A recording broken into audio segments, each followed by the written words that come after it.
अनुसार देने का प्रयास करूंगा। बहुत बहुत धन्यवाद।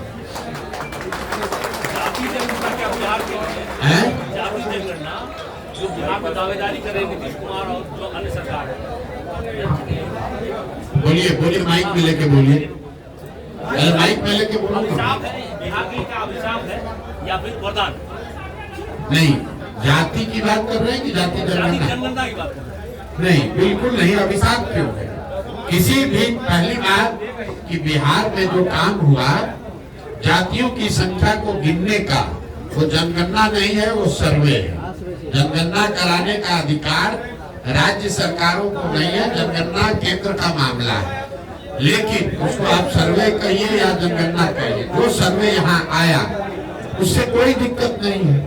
सर्वे में तो वही बात निकल के आई जो सब लोग कह रहे हैं कि समाज का एक बड़ा वर्ग जिसके नाम पर पिछले 30-35 साल में राजनीति की गई, जिनके वोट से लोग सत्ता में बैठे, उनकी स्थिति, उनके बच्चों की स्थिति जो आज से 30 वर्ष पहले थी, कमोबेश वही है।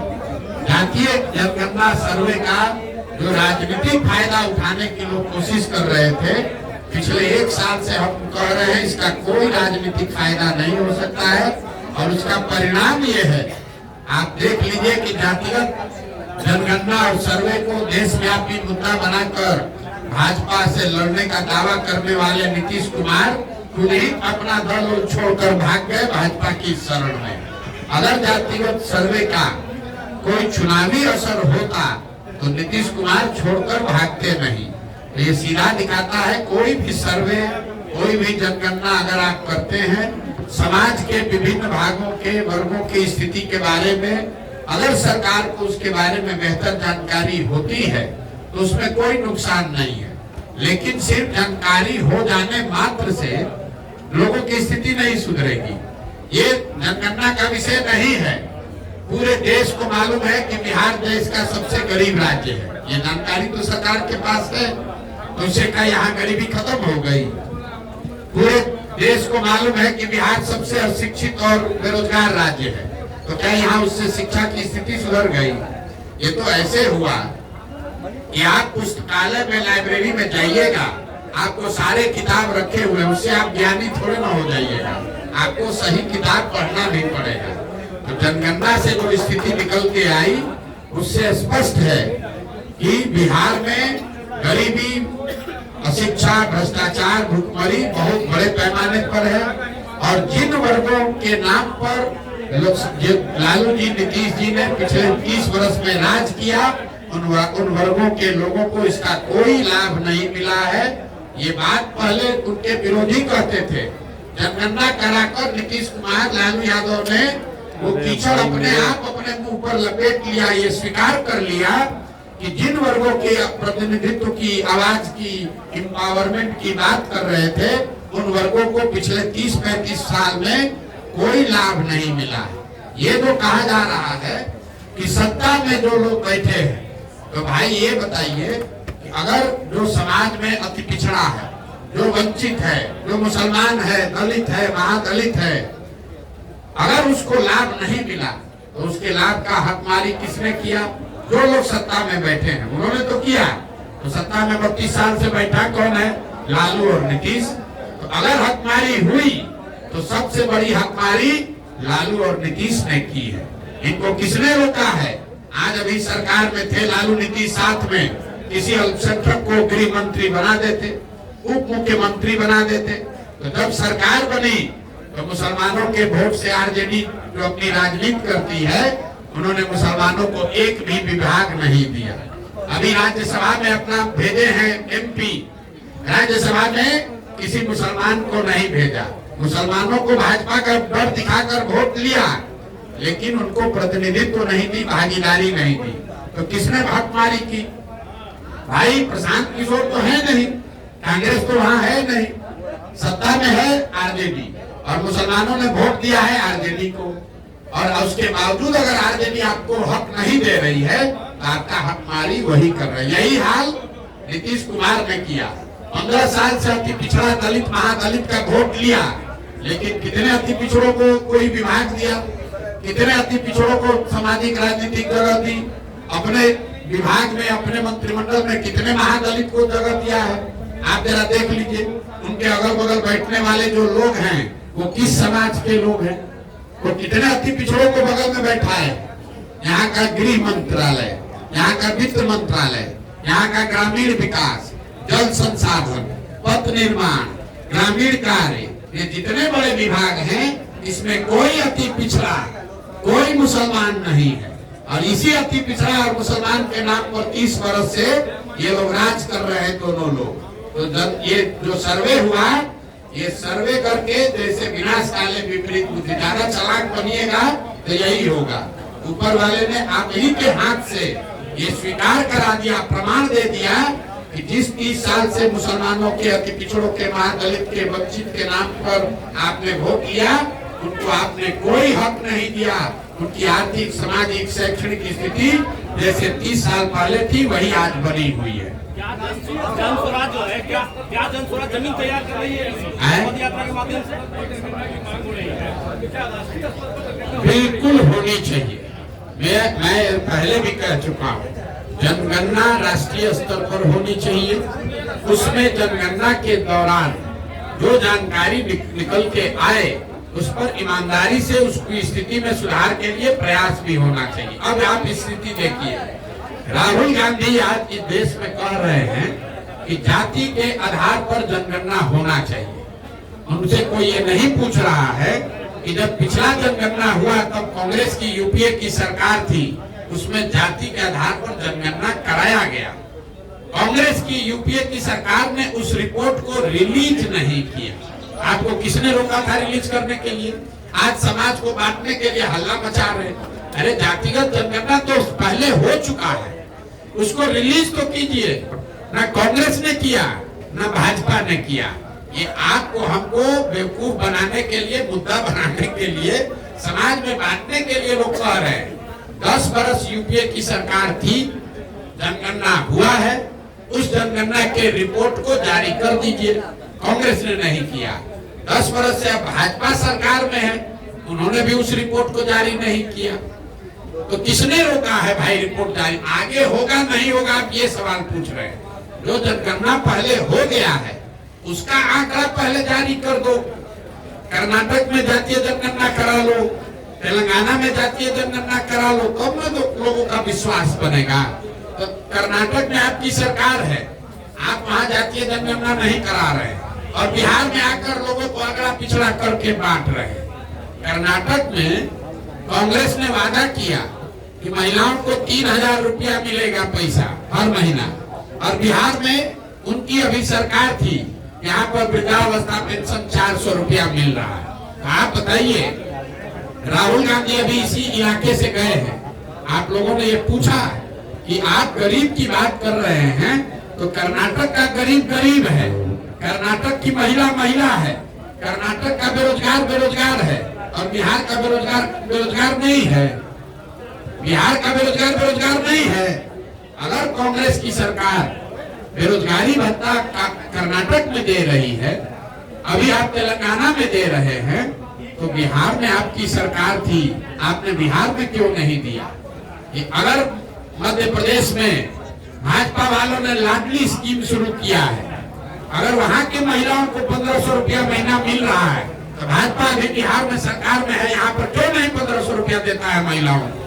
हम लोग तो मध्य प्रदेश से ज्यादा गरीब है, क्यों नहीं दे रहे? इसलिए नहीं दे रहे हैं कि नेताओं ने बिहार की जनता को मूर्ख समझ रखा है कि जाति के नाम पर, 4 किलो अनाज के नाम पर वोट लेते रहो, बिहार की चिंता करने की कोई जरूरत नहीं। 1 मिनट रुक जाइए। आज मोदी जी आए हैं चंपारण में, और अभी हम पहले से बता दे रहे हैं, अभी पूरा देश में घूम के अभी मेट्रो आज कलकत्ता में उद्घाटन किए हैं। 2 दिन के बाद जा रहे हैं सेमीकंडक्टर फैक्ट्री का उद्घाटन करने गुजरात में। पूरे जगह योजना का उद्घाटन हो रहा है। बिहार में एक भी घोषणा नहीं करेंगे। बिहार में लोगों को बेवकूफ बनाने के लिए ये जो नेशनल हाईवे पास हो रहा है, इसी को कह देता है कि 10,000 करोड़ का योजना है। अरे भैया, आपको बंगाल को कनेक्ट करना है, असम को कनेक्ट करना है, तो बिहार के होके ही तो रास्ता जाएगा। मोदी जी अगर आज आ रहे हैं, ये बता दे कि बिहार में चीनी मिल कब चालू होगा। 2014 में मोदी जी ने कहा था कि जब मोतिहारी में जो चीनी मिल है इससे बनी चीनी का चाय पिएंगे तब बिहार में वोट मांगने आएंगे। आज मोदी जी आए हैं 10वीं बार, उसके बाद आए होंगे वोट मांगने। चीनी मिल कब बिहार में चालू होगा बताओ। गुजरात में बनेगा सेमीकंडक्टर का फैक्ट्री, कर्नाटक में बनेगा उद्योग लगेगा। अब बिहार का आदमी जाकर कर्नाटक में गुजरात में मजदूरी करेगा, यही ये नेता चाहते हैं।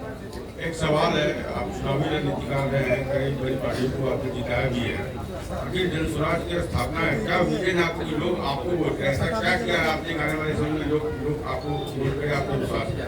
किसी ने यहाँ सुना कि हमने जन स्वराज पार्टी बनाया है और आपसे वोट मांगे हैं? आप तो आपकी तैयारी क्या है? सुन तो लो मेरे भाई, आप पत्रकार हो, पहले से घर से तैयारी करके आए हो, यहाँ कुछ सुने नहीं। हमने यहाँ बोला, सब पत्रकारों ने सुना है कि हम लोग ये नहीं कह रहे हैं कि किसको वोट देना है। हम ये कह रहे हैं कि वोट जिसको दो अपने बच्चों के लिए दो और वोट मुफ्त में मत दो। हम जब वोट आपसे मांग ही नहीं रहे हैं, आप कह रहे हैं कि आप पर भरोसा क्यों कर रहे हैं? आपकी रणनीति क्या रहेगी? आप मेरी रणनीति आपको, अगर आपको शंकर जी का त्रिनेत्र के से दिख रहा है, हमको तो नहीं दिख रहा है। हमको ये दिख रहा है कि हमको पदयात्रा पूरी करनी है। हमें ये दिख रहा है कि हमको बिहार के जनता को जागृत करना है। हमें ये दिख रहा है कि बिहार के गांव-गांव से ऐसे लोगों को इकट्ठा करना है जो बिहार में नया दल बनाना चाहता है। जब दल बन जाएगा तो उसके आगे की रणनीति भी आपको दिखाएंगे और आपको बताएंगे भी बुलाकर की रणनीति क्या है। आप हमसे ज्यादा घबराए हुए आप क्यों है? हम तो कह नहीं रहे कि हम चुनाव लड़ रहे हैं। आप तो चुनाव की इतनी चिंता क्यों है भाई? कोई आपने कहा इसी पदयात्रा के दौरान आपने बनाया, आपने कहा कि आप एक राजनीतिक कार्यकर्ता जी, एक राजनीतिक कार्यकर्ता के नाते किस पार्टी को आप चाहेंगे कि सबसे बेहतर या सपोर्ट करना चाहेंगे? मैं आपने कहा किस पार्टी को सपोर्ट करना चाहे, यही कह रहे हैं ना? सुन तो लो मेरी बात। लोकसभा चुनाव में इसी देश के संविधान में वोटिंग जो है वो सीक्रेट है। क्यों सीक्रेट है? संविधान बनाने वालों ने कह दिया होता कि हर आदमी को पत्रकारों के सामने खड़ा होकर अपना वोट देना है। जैसे नागरिक होने के नाते आपको वोट देने का अधिकार है, वैसे हमको भी अधिकार है, हम जिसको अच्छा समझेंगे उसको वोट देंगे। लेकिन जन स्वराज इत्मीनान से रहो। काहे अभी इतना उतावला हो रहा है? मकसद आप 3 को बोले सुनाई नहीं पड़ा। पहला मकसद है जन जागृति, दूसरा मकसद है दल बनाना और तीसरा मकसद है बिहार के विकास के लिए योजना बनाना। ये तीनों काम होगा तब उसके बाद आपसे बात करेंगे। 18 अब करेंगे नहीं, 18 महीना से कर रहे हैं। जितने 75 साल में किसी ने मेहनत न की हो, 18 महीना से अपना घर परिवार छोड़कर गांव-गांव घूम रहे हैं। इसके बावजूद आप कह रहे हैं कि आप ऐसे घूम रहे हैं, आपकी समझ ज्यादा है, हमारी कम है। मेरा 2 सवाल था।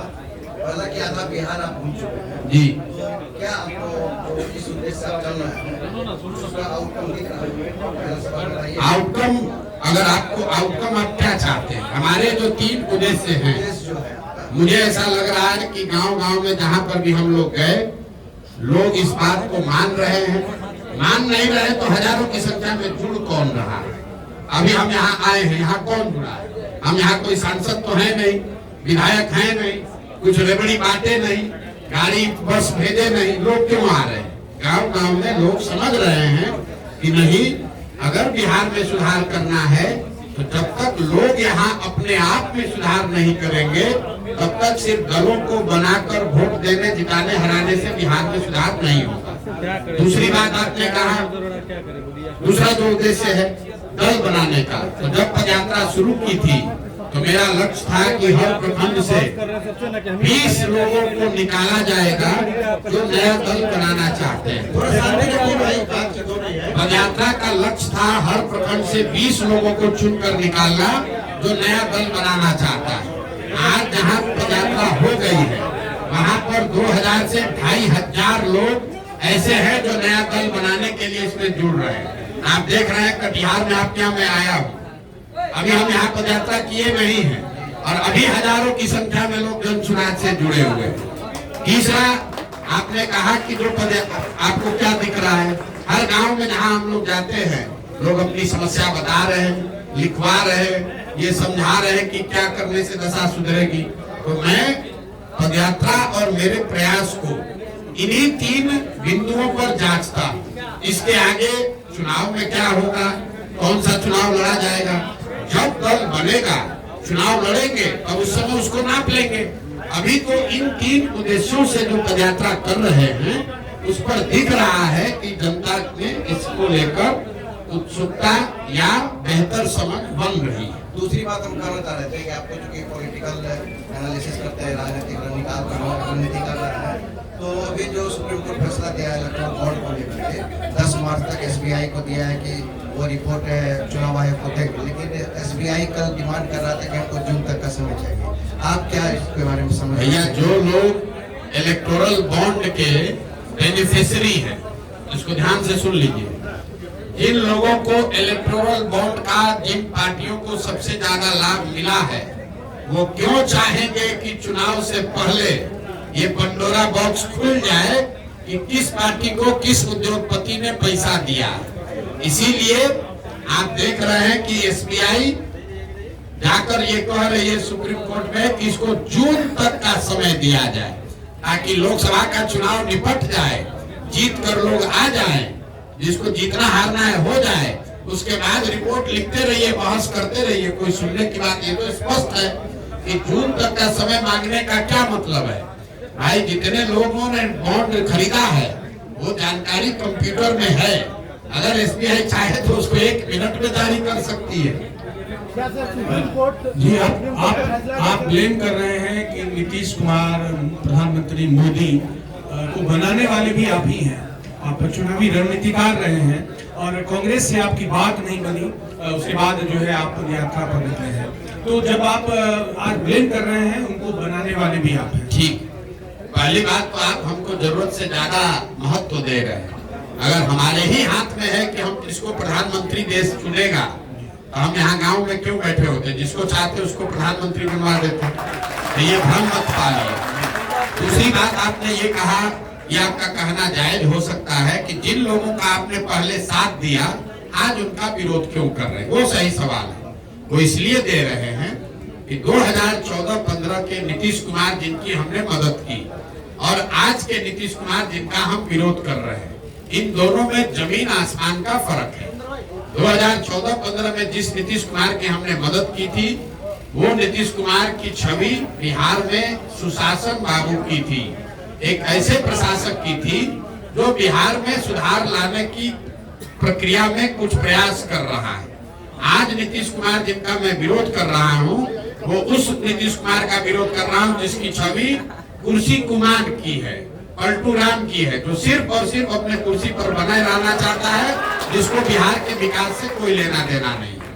2014-15 में जिस नीतीश कुमार की हमने मदद की, वो नीतीश कुमार थे जो चुनाव हारे नहीं थे। 14 में नीतीश कुमार के दल को लोकसभा में झटका लगा था, खुद वो चुनाव नहीं हारे थे, लेकिन राजनीतिक मर्यादा के हिसाब से उन्होंने पद छोड़कर मांझी जी को मुख्यमंत्री बना दिया। आज नीतीश कुमार जिनका मैं विरोध कर रहा हूँ, ये वो नीतीश कुमार है जो 2020 में चुनाव हार गए हैं, लेकिन 243 के विधानसभा में इनके 42 विधायक हैं, लेकिन कभी कमल को पकड़कर, कभी लालटेन पर लटककर ये आदमी कुर्सी पर बैठा हुआ है। तीसरा, जिस नीतीश कुमार का हमने समर्थन किया था, वो नीतीश कुमार थे जब रेल मंत्री रहते हुए वाजपेयी जी प्रधानमंत्री थे, नीतीश बाबू रेल मंत्री थे।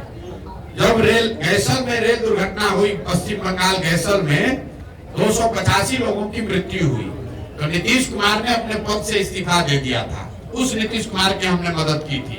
आज जिस नीतीश कुमार का विरोध कर रहे हैं, ये वो नीतीश कुमार है कि कोरोना के दौरान हजारों बिहार के बच्चे रोड पर मारे मारे फिर रहे थे, हजारों लोग अपने परिजनों की दुखद उनकी मृत्यु हो गई और ये आदमी अपने घर से बाहर नहीं निकला। ये जिस नीतीश कुमार का विरोध कर रहे हैं, कि हर पंचायत गांव में अवैध शराब से लोगों की मृत्यु हो रही है और ये आदमी पॉकेट में हाथ डालकर हंसकर कह रहा है कि जो पिएगा वो मरेगा। तो नीतीश कुमार का विरोध इसलिए कर रहे हैं कि नीतीश कुमार 14-15 के और 21-22 के नीतीश कुमार, उन दोनों में जमीन आसमान का फर्क है, प्रशासक के तौर पर, राजनेता के तौर पर और मानवता के तौर पर। लेकिन इससे बड़ी बात, सबको जिनको मदद किया उनका विरोध अगर किसी का कर रहे हैं, क्यों कर रहे हैं? इसलिए कर रहे हैं कि लोकतंत्र में वोट और भरोसा 5 वर्ष के लिए है। संविधान में ये नियम बना है कि आप 5 वर्ष पर चुनाव होगा। ऐसा क्यों है? 10 वर्ष पर चुनाव होता तो क्या बिगड़ जाता? 5 वर्ष का ये नियम इसलिए है कि जिस नेता पर, दल पर, विचारधारा पर भी आपका भरोसा है, उसके साथ आप खड़े होइए, उसको वोट दीजिए, उसको मदद कीजिए। लेकिन वो वोट भरोसा 5 वर्ष के लिए है, जीवन भर का बंधुआ मजदूरी नहीं है। एक बार आपने मोदी जी को वोट दे दिया, मोदी जी काम करे चाहे न करे, जीवन भर उन्हीं को वोट देते रहेंगे। और अगर उन्होंने वोट में काम नहीं किया तो संविधान ये आपको बताता है कि नागरिक होने के नाते आपकी ये जिम्मेवारी है कि जिसकी मदद आपने की, जिसको आपने वोट दिया, अगर वो नेता और दल आपकी आशा के अनुरूप काम नहीं किया तो जितनी मजबूती से आपने उसका साथ दिया है, उससे ज्यादा मजबूती से उसका विरोध भी होना चाहिए। अगर आप विरोध नहीं करोगे और आपके अगर हिसाब से चले, तब तो देश में लोकतंत्र खत्म कर दीजिए। एक बार लालू जी को वोट दे दिए तो फिर लालू जी का विरोध नहीं कर सकते हैं। एक बार आप नीतीश जी का साथ दे दिए तो नीतीश जी का विरोध नहीं कर सकते हैं। एक बार मोदी जी को वोट दे दिए, अब जीवन भर मोदी जी को वोट देने की जरूरत देते रहिए। ऐसा लोकतंत्र में नहीं हो सकता है। लोकतंत्र में 5 वर्ष का मूल्यांकन का समय है। हर नागरिक को, सिर्फ प्रशांत किशोर को नहीं, ये आपको अधिकार है कि आप जिसको वोट देना है दीजिए। जब वो आदमी काम करे तो उसको फिर से उसका कॉन्ट्रैक्ट, उसका लाइसेंस रिन्यू कीजिए वोट देके। अगर काम नहीं किया तो उसका लाइसेंस रद्द कीजिए, किसी दूसरे का चुनाव कीजिए। वाल्मीकि नगर से चुनाव लड़ेंगे, लोकसभा चुनाव। आप हमको एक पैसा भी नहीं जानते हैं। जिन लोगों ने, पत्रकारों ने लिखा है, तो प्रशांत किशोर को एक पैसा नहीं जानता है। हमको अगर संसद में जाना हो तो उसके लिए हमको पैदल चलने और वाल्मीकि नगर जाने की जरूरत नहीं है। देश के जिस राज्य पर आपको उंगली रखना है रख दीजिए, वहां से जीतकर राज्यसभा लोकसभा में जाकर आपको दिखा सकते। आपको किस चक्कर में आप लोग पड़ेंगे? हमको लोकसभा राज्यसभा में जाना होगा तो हमको वाल्मीकि नगर जाना पड़ेगा। उसके लिए हमको उसके लिए पदयात्रा करना पड़ेगा। हम दूसरे को, अभी आपको आप प्रधानमंत्री बनाते हैं, हमको अपने लड़ने के लिए लोकसभा जाना पड़ेगा वाल्मीकि नगर। मेरे भाई 2018 में, आपको याद नहीं है, 2018 में हमने बिहार की धरती से घोषणा की है कि अगले 10 वर्ष मतलब 2028 तक किसी भी लोकसभा या राज्यसभा में जाने का कोई सवाल ही नहीं पैदा होता है। क्योंकि मैं ये समय बिहार को सुधारने के लिए लगाना चाहता हूं, न कि राज्यसभा लोकसभा में जाने के लिए। राज्यसभा लोकसभा जाने का कोई सवाल नहीं है। सिर्फ और सिर्फ मेरा एक लक्ष्य है, बिहार को अगले 10 वर्ष में सुधारना, और उसके लिए जो कुछ भी करना पड़ेगा वो करने आए हैं। वाल्मीकि नगर में चुनाव लड़ना और रक्सौल से चुनाव जीतना, ये चिंता दूसरों को करने दीजिए, हमारी चिंता वो नहीं है। सर, पैदल यात्रा जैसे आपका खत्म हो जाएगा, क्या आप बिहार में चुनाव लड़ेंगे? मेरे भाई, जब पदयात्रा का उद्देश्य ही यही है कि दल बनाया जाए, तो दल बनाकर उसके बाद लंगर तो चलाएंगे नहीं। अगर रात पदयात्रा के बाद दल बनेगा तो निश्चित तौर पर उसके बाद जो चुनाव होगा वो चुनाव लड़ा जाएगा। अब नीतीश कुमार की स्थिति क्या होने वाली है सर? नीतीश कुमार के बारे में हमने आज से 4-5 महीने पहले कहा था कि महागठबंधन से अगर चुनाव लड़ेंगे तो 5 भी लोकसभा उनको नहीं मिलेगा। अब आजकल वहां से डर के मारे भागे, हमारी बात सुनकर पार्टी में खलबली मची, भागे वहां से। उनको मालूम होगा भैया एक प्रशांत किशोर कह रहा है तो 5 को सीट तो नहीं मिलेगा। अब जहां गए हैं नई भविष्यवाणी आपको उनके लिए कर दी है। नीतीश कुमार अगर एनडीए में लड़े, महागठबंधन में लड़े, अकेले लड़ जाए, 2025 में अगर बिहार का विधानसभा का चुनाव याद रखिए, इसको रिकॉर्ड कर लीजिए। 2025 में अगर विधानसभा का चुनाव हुआ तो नीतीश कुमार चाहे भाजपा के साथ लड़े, महागठबंधन के साथ लड़े कि अकेले लड़ जाए, उनके दल को, जदयू को 20 विधायक नहीं आएगा। अगर आएगा तो बिहार की जनता के सामने खड़ा होकर ये गलती के लिए माफी मांग लेंगे। नहीं आ सकता है। दो बातें कही हमने, 25 में चुनाव हो और नीतीश कुमार जिस भी फॉर्मेशन में लड़ना है लड़ ले, जदयू को 20 विधायक नहीं आएगा। लोकसभा में सर एक लोकसभा में उनका क्या है भाई, लोकसभा तो मोदी जी लड़ रहे हैं, जब नीतीश कुमार को कौन पूछ रहा है? कोई लोग ही नहीं है, न लालच है। आपने कहा कि हम ना कोई पार्टी बना रहे हैं, ना हमको संसद का लड़ना है संसद। तो फिर सर लोग क्या समझे, क्योंकि आज तक जितने भी लोग आए किसी न किसी प्रकार से हम बिहारियों को ठगा है। तो सर न आपको कोई लोभ नहीं है, न लालच है, तो फिर महात्मा गांधी बनने के रास्ते पे चले हुए हैं क्या? हम बिहार के वो लड़का है, बिहार के वो बेटा है जो ये समझता है कि बिहार में सुधार के लिए हमें, मेरे पास जो भी शक्ति बुद्धि साधन भगवान ने दिया है, मुझे वो सब दांव पर लगाने की जरूरत है। ऐसा हम इसलिए समझते हैं कि इसी मिट्टी में हमारा जन्म हुआ है। अगर हमारी हिम्मत नहीं होगी बिहार में सुधार करने की या सुधार के लिए प्रयास करने की, तो बिहार में किस बेटा की हिम्मत होगी ये प्रयास करने की, आप हमको बता दीजिए। और अगर हम नहीं करेंगे तो दूसरा कौन करेगा? ये बिहार की मिट्टी का कर्ज है, उस कर्ज को अदा करने के लिए ये काम कर रहे हैं। एमएलए एमपी बनने के लिए नहीं कर रहे हैं। फिर से आपको दोहरा देते, देश में शायद ही कोई ऐसी पार्टी है, कोई राज्य है जो जिसको हम जाकर कहे कि हमको एमएलए विधायक मंत्री बना दो और हमको कोई ना कहेगा।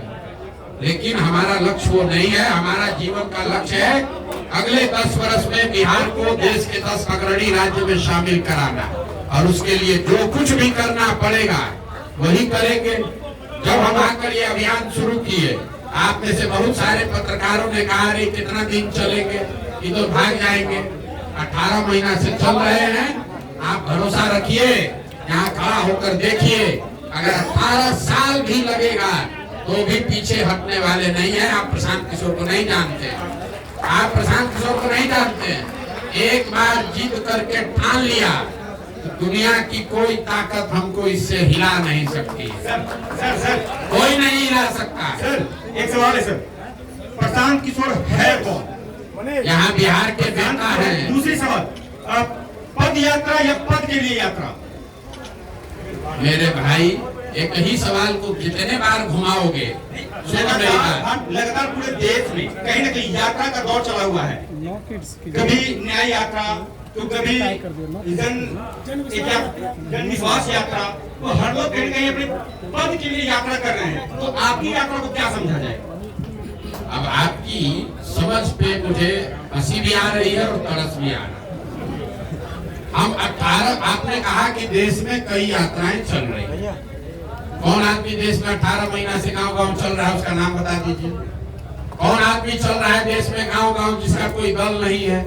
कौन आदमी चल रहा है यात्रा पर या जनता के पास जा रहा है जो ये कह रहा है कि हमको वोट नहीं देना भैया? कौन आदमी, बात मेरी बात, कौन आदमी है जो बिना सुरक्षा के, बिना सिपाही के, बिना लाभ का चल रहा है? आप यहाँ खड़ा होकर भैया 100 लोग कर रहा है। यात्रा तो चल रही है देश में, उसी यात्रा के कहीं एक हिस्सा आप भी हैं, जो आपने पद यात्रा लेकर चल रहे हैं। जब आपको समझ ही नहीं है कि सेव और नारंगी में फर्क क्या है, तो आप सवाल क्या कीजिएगा? आप पार्टी के लिए मतलब कहीं भी लोग नहीं है। बेरोजगारी जो यहाँ लोग है, लोग ये है कि अपने जीवन काल में किसी बिहार को विकसित बिहार देखे, ये लोग है। ये लोग है कि अपने जीवन काल में ऐसा दिन देखे कि गुजरात महाराष्ट्र से लड़के आकर बिहार में काम करें, ये लोग है। लोग ये है कि बिहार के बच्चे बाहर जाए तो कोई बिहारी करके गाली न दे, ये लोग है। आपके जीवन में इतने समझ में आया है कि एमएलए बनना ही जीवन का लक्ष्य है। कहीं ये लोग 18 महीने से गर्मजोशी के साथ रह रहा है। कौन? युवा जो है, युवा छात्र जो है, बेरोजगारी बिहार में सबसे ज्यादा है। ये हमारा सीमांचल एरिया है सर। यहाँ के युवा बाहर जाते हैं, पंजाब हरियाणा खटने जाते हैं, और आपके साथ में भी है सर। सभी पार्टी कहीं ना कहीं उसको वोट देते हैं, लेकिन युवा को जो है ठगा महसूस। आपने प्रचार किया, मोदी जी के बारे में कंपेन चलाया, घूम घूम के प्रचार किया था, तो बोले रणनीतिकार कहलाते हैं। 2 करोड़ युवाओं को वादा करके युवा को ठगा गया। इंजीनियर को अच्छा, ठीक है। रेलवे की वैकेंसी अब सवाल क्या है? युवा को वैकेंसी क्यों अच्छा, नहीं? सुन लो। युवा रोजगार अच्छा क्यों? मेरे भाई, आप बिहार में पत्रकारिता करते हैं, युवा बहुत परेशान है। यहाँ का बूढ़ा आदमी कौन सुखी है वो दिखा दो, कौन महिला यहाँ पर अच्छी है वो दिखा दो, कौन बच्चा यहाँ पर पढ़ रहा है वो दिखा दो। समाज का कौन सा वर्ग बेहतर है कि युवा ठगा महसूस कर रहा है? यहाँ तो पूरा बिहार ही ठगा महसूस कर रहा है। आप युवा के लिए उछले जा रहे हो। युवा है सर। अरे मेरे भाई, अगर ऐसा है, अरे सुनो ना, क्या सेवा करोगे? अपना ठिकाने नहीं है, सेवा क्या करोगे? यहाँ का बच्चा अगर बढ़िया पढ़ रहा होता तो आप कहते कि भैया बच्चा सब तो पढ़ रहा है, युवा को रोजगार नहीं मिल रहा। अगर यहाँ के बुजुर्ग की सरकार चिंता कर रही होती तो आप कहते बुजुर्गों का दोष हो रहा है, युवाओं के लिए नहीं हो रहा है। अगर यहाँ महिलाओं की चिंता सरकार कर लेती तो आप कहते महिला तो ठीक है, पुरुष बड़ा परेशान है। यहाँ तो बिहार का हर वर्ग, हर समाज, हर व्यक्ति परेशान है, तो आप युवा की बात अलग से काहे कर रहे हैं? मेरा एक सवाल है